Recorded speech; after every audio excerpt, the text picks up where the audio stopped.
يومن او حکومت هرم کردستانی بیر رگه چاره سریع کادیتر بکته و نکو نفت فروش تا عراقی بوچی ام خوب خو نفت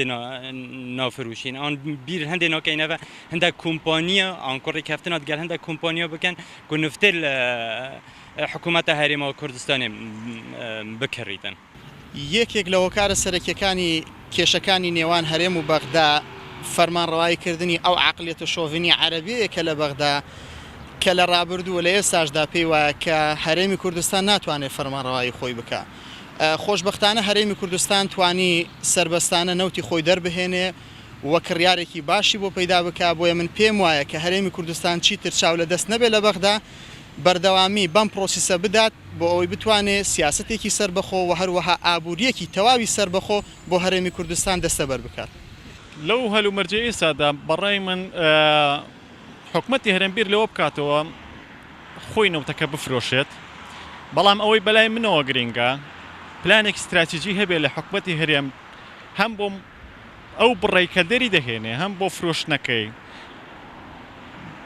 بۆ ئەوەی لە پاشە ڕۆژدا ئەو یەدەگەی کوردستان ببێتە ژێرخانێکی ئابووری بەتایبەتی کە ئێمە وەکو کورد پرسی بە دەوڵەت بوونمان لە پێشە بۆیە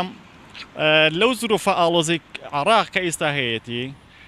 ئێمە بیر لەوە نەکەینەوە بڵێن بڕێکی زۆرنەوە دەربهێنین و بفرۆشین لە کاتێکدا ڕێژەیەکی کەم لە داهاتی ئەو نۆتە بۆ هەرێمی کوردستان بێ وا باشترە بیر لەوە بکەینەوە تەنها بەشی پێویستەکانی عێراق و هەرێمی کوردستان دەربهێنرێت ئەو نەوتە لە دوا ڕۆژدا بیکەین بە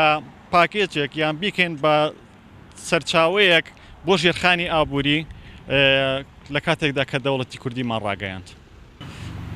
من پێم وایەکەوە حکومەتی هەرێمی کوردستان خۆی نەوتەکەی خۆی بفرۆشێت و خۆی دەری بێنێتی بفرۆشێت چونکە ئەزمموی ساڵی 2014 ئەوە دەسەمێنێتنکەوە هیچ سیقەیەک و هیچ باوەڕێک لە نێوان حکومەتی کورد و حکومەتی کوردی و حکومەتی ناوەند نەماوە.